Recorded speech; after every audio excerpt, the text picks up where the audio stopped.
আসসালামু আলাইকুম। অবিরাম বাংলা সংবাদে সবাইকে স্বাগত জানাচ্ছি আসিফুর রহমান সাগর। শুরুতেই বিআরবি কেবলস সংবাদ শিরোনাম। মহান মে দিবস আজ। দেশে অপ্রাতিষ্ঠানিক খাতের ৮৬% কর্মীরই নির্ধারিত মজুরি নেই।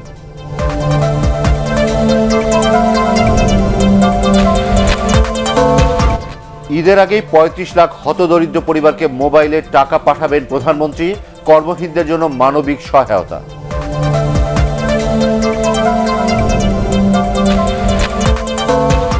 করোনা সংক্রমণ রোধে বাংলাদেশ, পাকিস্তান, নেপাল ও শ্রীলঙ্কার যাত্রীদের ওপর সিঙ্গাপুরের ভ্রমণ নিষেধাজ্ঞা।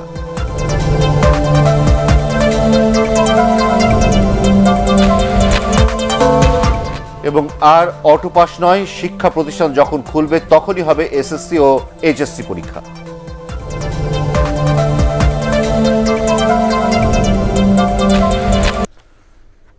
শুনছিলেন বিআরবি কেবলস সংবাদ শিরোনাম। এবারে বিস্তারিত। আজ মহান মে দিবস, বিশ্বের শ্রমজীবী মানুষের অধিকার আদায়ের দিন। শ্রমিক অধিকার প্রতিষ্ঠার অঙ্গীকার নিয়ে বিশ্বের অন্যান্য দেশের মতো বাংলাদেশেও পালিত হচ্ছে ঐতিহাসিক এই দিন। অবশ্য করোনা পরিস্থিতির কারণে এবার মে দিবসের কর্মসূচি একেবারেই সীমিত। শ্রমঘণ্টা কমিয়ে দৈনিক ৮ ঘণ্টা করার দাবিতে ১৮৮৬ সালের এই দিনে যুক্তরাষ্ট্রের শিকাগোতে রাস্তায় নেমে আসা শ্রমিকদের ঐতিহাসিক আন্দোলনের স্মরণে প্রতি বছর পালিত হয় মে দিবস বা আন্তর্জাতিক শ্রমিক সংহতি দিবস। এই উপলক্ষে বিভিন্ন কর্মসূচি পালন করবে শ্রমিক সংগঠনগুলো। মহান মে দিবস উপলক্ষে আলাদা বাণী দিয়েছেন রাষ্ট্রপতি আব্দুল হামিদ ও প্রধানমন্ত্রী শেখ হাসিনা।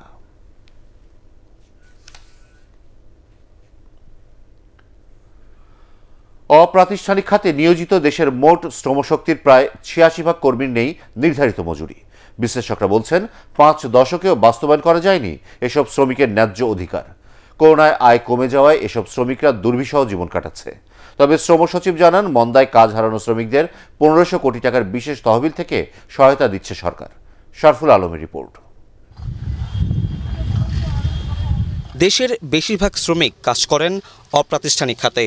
মোট জনশক্তির ৮৬% জড়িত এই খাতে। তাদের শ্রমেই এগিয়ে যাচ্ছে দেশের অবকাঠামো সহ অর্থনৈতিক উন্নয়ন কর্মকাণ্ড। অথচ নিয়োগপত্র ও ট্রেড ইউনিয়ন না থাকা, দৈনিক ভিত্তিতে কাজ করায় এই খাতে ঝুঁকি ও নিরাপত্তাহীনতা বাড়ছে। বঞ্চিত হচ্ছে জাতীয় আয়ও। পুরুষ মনে করেন যে ৬০০-৭০০ টাকা কামাই করে, আমি মনে করি রেট একটাই, আমরা তো টাকার হাতে দৌড়ে পারি না। আমাদের কেউ দেখে না, আমরা যে নিজে করে নিজে খাই। সরকার যারা দেয় তারা পায়, আমরা তো পাই না। মজুরি বোর্ডের তথ্য অনুযায়ী পোশাক শিল্প সহ ৪২টি খাতে ন্যূনতম মজুরি নির্ধারিত আছে। কিন্তু নির্মাণ শ্রমিক, দিনমজুর, রিক্সা চালক, কৃষিখাত, জেলে সহ অনেক শ্রমিকের কাজের প্রাতিষ্ঠানিক স্বীকৃতি নেই মজুরি কাঠামো।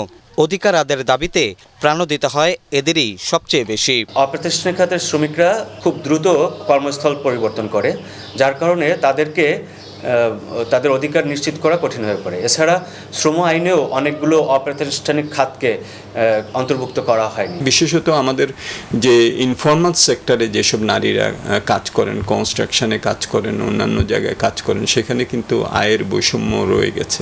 এইসব জায়গাগুলোতে আমাদের দৃষ্টিভঙ্গির পরিবর্তন যেমন দরকার, আইন যেগুলো আছে আইনের প্রয়োগও আমাদের শক্তিশালী করার প্রয়োজন পড়বে।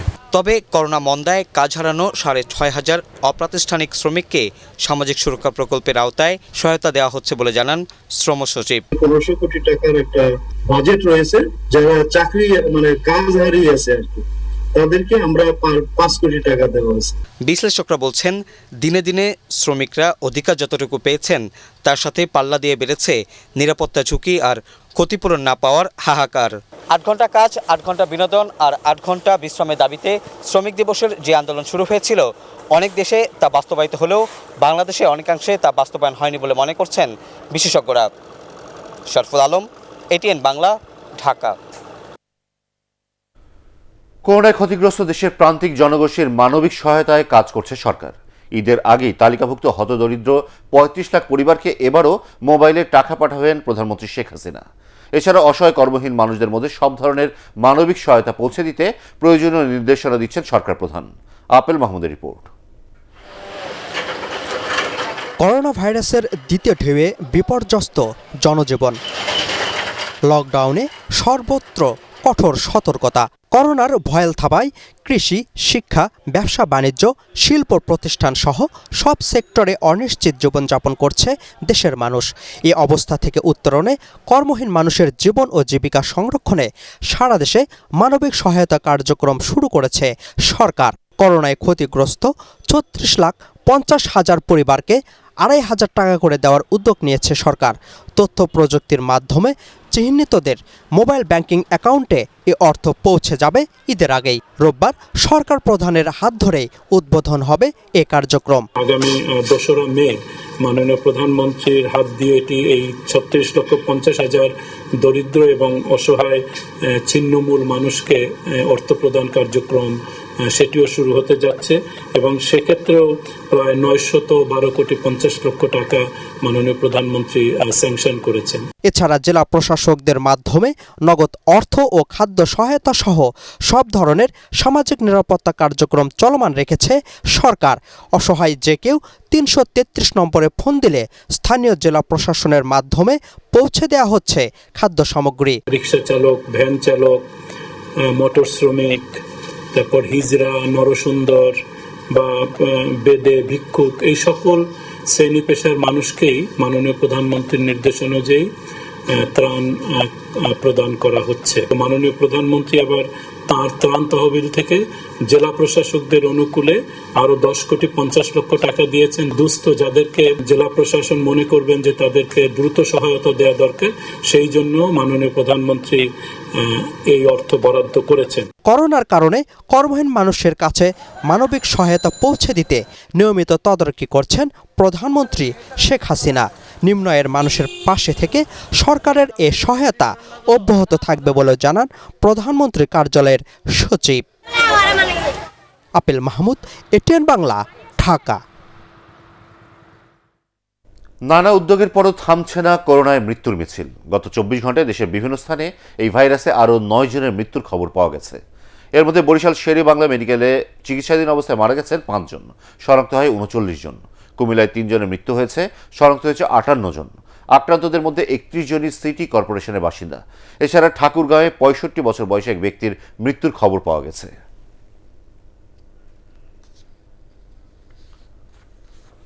করোনা সংক্রমণ রোধে বাংলাদেশ সহ ৪ দেশের উপর ভ্রমণ নিষেধাজ্ঞা জারি করেছে সিঙ্গাপুর। আগামীকাল থেকে এই নিষেধাজ্ঞা কার্যকর হবে। নতুন এই সিদ্ধান্ত অনুযায়ী বাংলাদেশ, পাকিস্তান, নেপাল এবং শ্রীলঙ্কা থেকে কেউ সিঙ্গাপুরে প্রবেশ করতে পারবেন না। পাশাপাশি যারা এসব দেশে ২ সপ্তাহের মধ্যে ভ্রমণ করেছেন তারাও দেশটিতে ঢুকতে পারবেন না। ২রা মের আগে যারা সিঙ্গাপুরে প্রবেশ করবেন তাদের বাধ্যতামূলক ১৪ দিনের কোয়ারেন্টাইনের শুরুতে ও শেষে করোনার টেস্ট করাতে হবে। Planes have been grounded. Retail and F&B outlets are suffering, and there were যশোরে বেনাপোল হয়ে ভারত থেকে দেশে ফিরেছেন আরও ২২০ জন বাংলাদেশি। এ নিয়ে গত কয়েকদিনে ৮৮৯ জন বিশেষ ব্যবস্থায় দেশে ফিরলেন।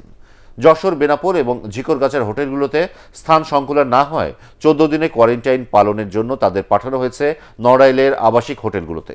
এছাড়া গত কয়েকদিনে যারা দেশে ফিরেছেন তাদের মধ্যে করোনা পজিটিভ ৫ জনকে যশোর ২৫০ শয্যা হাসপাতালে আইসোলেশনে রাখা হয়েছে।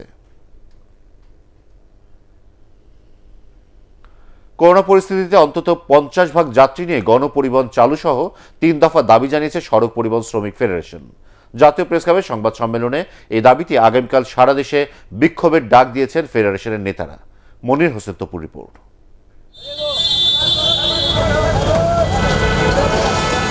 করোনার সংক্রমণ বেড়ে যাওয়ায় ৫ এপ্রিল থেকে সারা দেশে শুরু হয় লকডাউন, বন্ধ করে দেওয়া হয় গণপরিবহন। এতে ৫০ লাখের বেশি পরিবহন খাতে শ্রমিক কাজ হারিয়েছে বলে দাবি করছেন শ্রমিক ফেডারেশনের নেতারা। অন্যদিকে লকডাউন হলেও থেমে নেই মানুষের দূর দূরান্ত ছুটে যাওয়া। সর্বাত্মক লকডাউনের মধ্যেও সাধারণ মানুষ এক জেলা থেকে অন্য জেলায় যাচ্ছেন বিকল্প মাধ্যম ব্যবহার করে। এতে সংক্রমণ ঝুঁকি বাড়ছে।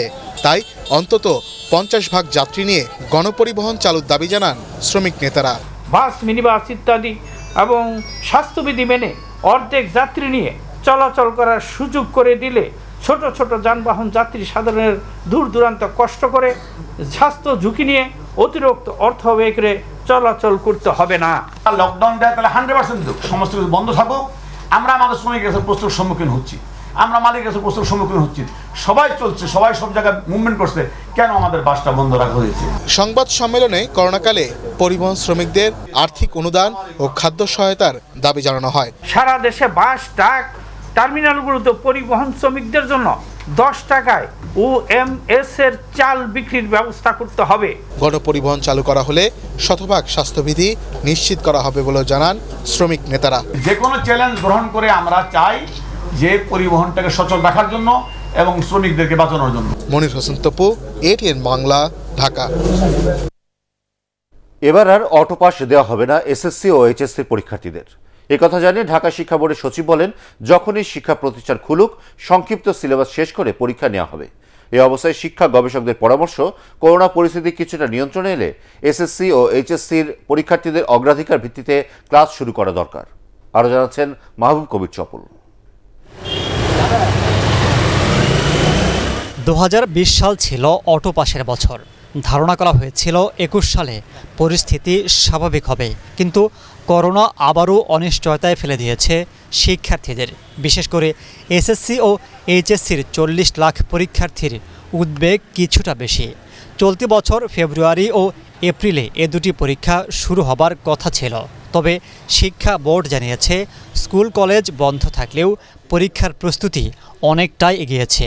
সংক্ষিপ্ত সিলেবাসের আলোকে আমাদের পরীক্ষা নেওয়ার সমস্ত প্রস্তুতি আমরা প্রায় সম্পূর্ণ করে ফেলেছি। প্রশ্নপত্র প্রণয়ন হয়েছে, মডারেশন হয়েছে এবং আমাদের প্রশ্নপত্র মুদ্রণ হচ্ছে।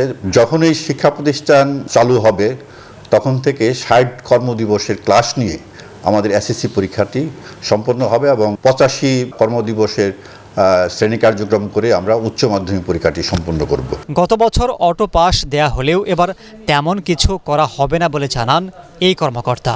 গত বছর উচ্চ মাধ্যমিক 2020-এর যারা পরীক্ষার্থী ছিল তাদের বিষয়টি ছিল, তাদের প্রেক্ষাপট ছিল একটু ভিন্ন। তারা 2 বছর ক্লাস করেছে, তারা টেস্ট পরীক্ষা দিয়েছে, আর এই বছরের প্রেক্ষাপট একটু ভিন্ন। সেক্ষেত্রে আমাদের যেহেতু সংক্ষিপ্ত সিলেবাস দেওয়া হয়েছে, সেই সংক্ষিপ্ত সিলেবাসের আলোকেই আমরা তাদের পরীক্ষাটি নেব বলে আমরা আশা করছি। তবে করোনা কিছুটা নিয়ন্ত্রণে এলে SSC ও HSCর পরীক্ষার্থীদের বিশেষভাবে ক্লাস নেওয়ার পরামর্শ শিক্ষা গবেষক মোহাম্মদ আলী জিন্নার।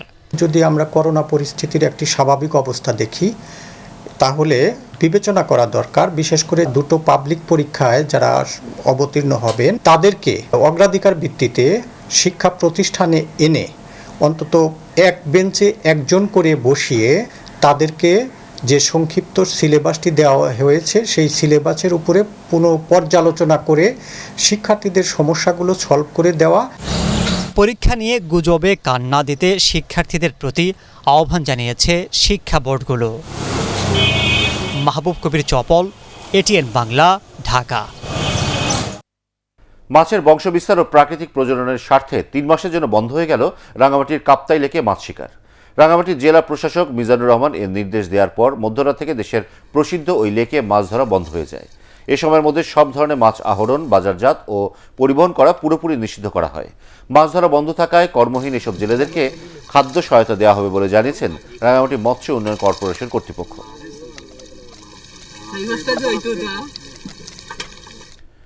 করোনা মহামারী আর লকডাউনের মধ্যে ভিড় বেড়েছে রাজধানীর ইফতার বাজারে। স্বাস্থ্যবিধির তোয়াক্কা না করে নানা আইটেমের ইফতারি কেনায় ব্যস্ত সবাই। বাহারি ইফতারির পসরা সাজিয়েছেন বিক্রেতারা। রোজার প্রথম দিকের তুলনায় বিক্রি বেড়েছে বলেও জানান তারা। শারমিন রিহার রিপোর্ট। রাজধানীর কারওয়ান বাজার এলাকা। বোঝার উপায় নেই, প্রাণঘাতী করোনা মহামারীতে চলাচলে বিধিনিষেধ রয়েছে। রাস্তার পাশ ঘেঁষে ইফতারির দোকানগুলো ঘিরেই তৈরি হয়েছে মানুষের জটলা। ক্রেতাদের দাবি, যতটা সম্ভব স্বাস্থ্যবিধি মেনেই কেনাকাটা করছেন তারা। তবে লোক সমাগম বেশি হওয়ায় অনেক ক্ষেত্রেই তা মানা সম্ভব হয় না। অনেক সময় দেখা যায় অনেক লোকের ভিড়ে অনেকের জড়ো হয়ে যায়, সেই ক্ষেত্রে কিন্তু আমাদের কিছু করা থাকে না। করোনা ভাইরাসের তো ভয় অবশ্যই আছে, আমাদেরও আছে, বাচ্চাদের সবার জন্য আছে। এই যে আপনি ডিউটি করতেছেন, আপনারও আছে। মানে ভয়ের মধ্যেই তো জয় করতে হবে। করোনার আতঙ্কের মধ্যেই বিক্রি বাড়ছে জানিয়ে দোকানদাররা বলেন, তারাও সাধ্যমতো চেষ্টা করছেন স্বাস্থ্যবিধি মেনে সবকিছু করার। আমাদের দিক থেকে সর্বোচ্চ আমরা চেষ্টা করছি। আমরা আমাদের যারা স্টাফ আছে একটু পর হ্যান্ড স্যানিটাইজ করতেছি, প্লাস আমাদের সবারই মাস্ক লাগানো আছে, টুপি লাগানো আছে। ভয় কিসে, মনে আল্লাহ মৃত্যু যখন হবে তখন তো মারা যাবো। হ্যান্ড গ্লাস আছে, এটা পিছলা যাইলে আমি একটু খুলে লইছি, এই মাত্র খুললাম। তবে ক্রেতা বিক্রেতারা সচেতন না হলে ইফতারির বাজারগুলোতে করোনা সংক্রমণের ঝুঁকি রয়েছে বলে মনে করেন বিশেষজ্ঞরা। শারমিন রিহা, এটিএন বাংলা, ঢাকা। এবার ইভ্যালি ঈদ বাজার। ঈদ যতই ঘনিয়ে আসছে জমজমাট হয়ে উঠছে বিপণী বিতানগুলোর বেচাকেনা। অন্যান্য দিনের তুলনায় শুক্রবার ক্রেতা সমাগমে জমজমাট হয়ে ওঠে মার্কেটগুলো। পরিবার পরিজনের আবদার মেটাতে ঝুঁকি নিয়ে কেনাকাটা করতে হচ্ছে বলে জানিয়েছেন তারা। আর ক্রেতা সমাগমে খুশি বিক্রেতারা। আরও জানাচ্ছেন কামরুজ্জামান রাজীব।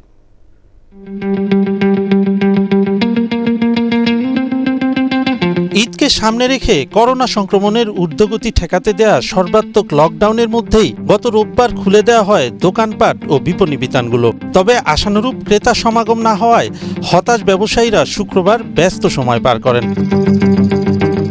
গত কয়েকদিনের তুলনায় কয়েক গুণ বেশি বিক্রি করতে পেরে খুশি ব্যবসায়ীরা। তবে করোনা মহামারীর কারণে স্বাভাবিকের তুলনায় বিক্রি একেবারেই কম জানিয়ে ব্যবসায়ীরা বললেন পুঁজি তুলতেই হিমশিম খেতে হবে তাদের। আজকে থেকে আমরা কাস্টমার খুব আশানুরূপ বেচাকেনা পাচ্ছি। কিছু লকডাউনের মধ্যে আছে, মানুষ আসতে পারতেছে না, কিভাবে সম্ভব, পুঁজি উঠবে না, বেচাকেনা একেবারে কম। আপনার বেতন বোনাস দিতেও হিমশিম খাবে মালিকেরা। ছুটির দিনে করোনা সংক্রমণের ঝুঁকি মাথায় নিয়েই পরিবার পরিজন এমনকি শিশুদের নিয়ে কেনাকাটা করতে এসেছেন অনেকেই। করোনা মহামারীর ধাক্কায় আয় কমেছে, তারপরেও প্রিয়জনের পছন্দের জিনিসটি কিনে দিতে পারলেই স্বস্তি। সংকটকাল চলতেছে, আর্থিক অবস্থা তেমন একটা ভালো না, তারপর আপনার সামনে যেহেতু আমাদের একটা ধর্মীয় উৎসব পালন করতে হবে, সেটার জন্য আসা। অনেকদিন বন্ধ ছিল, আমরা তো সাধারণ দরকারি জিনিসগুলো তো আমরা পাচ্ছি না, কিছুটা হলেও তো লাগবে। ঝুঁকি তো একটু থাকবে, তারপরে তো বাচ্চাগুলোর লেগে একটু শপিং করতেই হয়। গেছে বছর বাচ্চাদেরকে কোনো কিছু দেওয়া হয়নি, তো এর জন্যই আসা হয়েছে। তবে ছুটির দিনে জনসমাগমে মার্কেটগুলোতে অনেকটাই উপেক্ষিত ছিল স্বাস্থ্যবিধি। ক্রেতা সমাগমে যেমন উপেক্ষিত ছিল সামাজিক দূরত্ব, তেমনি মাস্ক পরতে ছিল মানুষের অনীহা আর নানা অজুহাত। কামরুজ্জামান রাজীব, এটিএন বাংলা, ঢাকা। এবার আন্তর্জাতিক সংবাদ।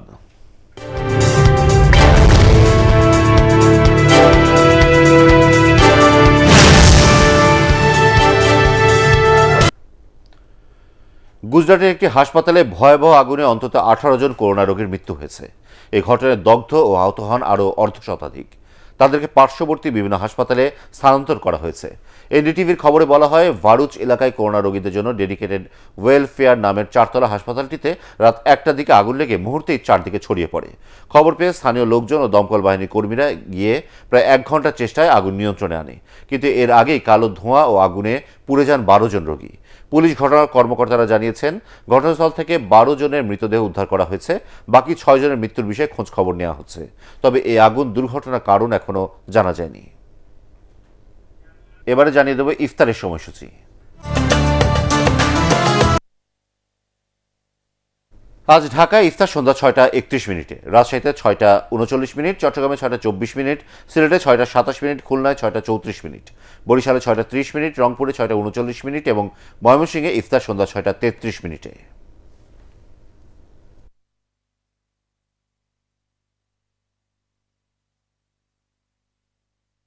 এবার জানিয়ে দেব বাংলাদেশ শ্রীলঙ্কা টেস্ট সিরিজের খবর।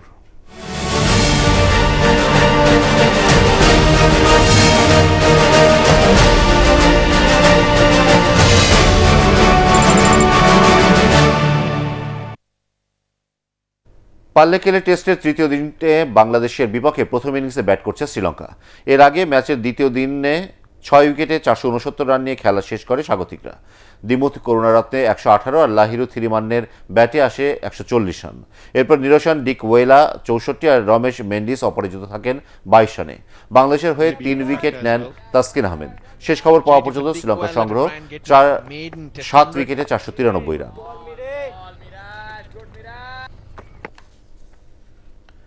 এবার জানিয়ে দেব পার্টেক্স খেলার খবর।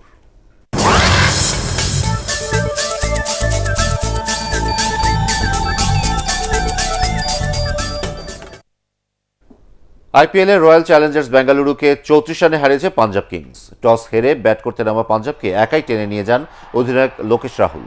তার 57 বলে হার না মানা 91 রানের ইনিংসে 5 উইকেটে 179 রান তুলতে পারে পাঞ্জাব। ক্রিস গেইল খেলেন 24 বলে 46 রানের ইনিংস। জবাবে হারপ্রীত ব্রারের ঘূর্ণিতে বিধ্বস্ত হয়ে পড়ে বেঙ্গালুরুর ব্যাটিং অর্ডার।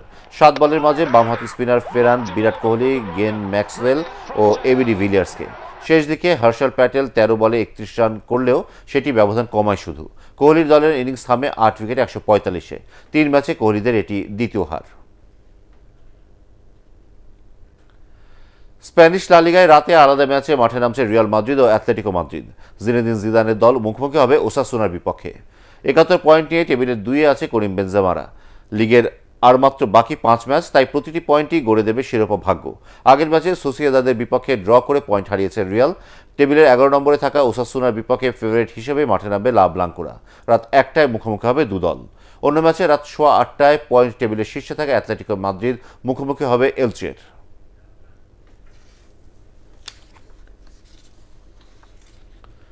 শেষ করার আগে বিআরবি কেবলস সংবাদ শিরোনাম আরও একবার।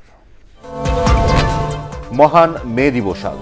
দেশে অপ্রাতিষ্ঠানিক খাতের 86% কর্মীরই নির্ধারিত মজুরি নেই।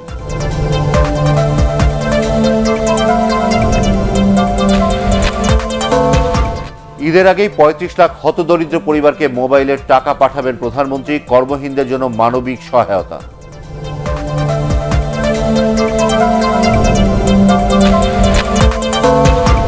করোনা সংক্রমণ রোধে বাংলাদেশ, পাকিস্তান, নেপাল ও শ্রীলঙ্কার যাত্রীদের উপর সিঙ্গাপুরের ভ্রমণ নিষেধাজ্ঞা।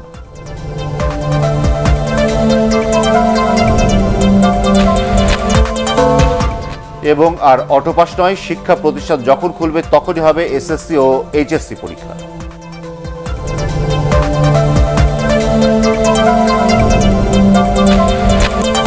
পরবর্তী সংবাদ দেখার আমন্ত্রণ জানিয়ে এখনকার মতো শেষ করছি। করোনা ভাইরাস থেকে নিজেকে সুরক্ষিত রাখতে মাস্ক পরুন, বারবার হাত পরিষ্কার করুন। এটিএন বাংলা সংবাদ ইউটিউবে দেখতে ব্রাউজ করুন youtube/ATN বাংলা।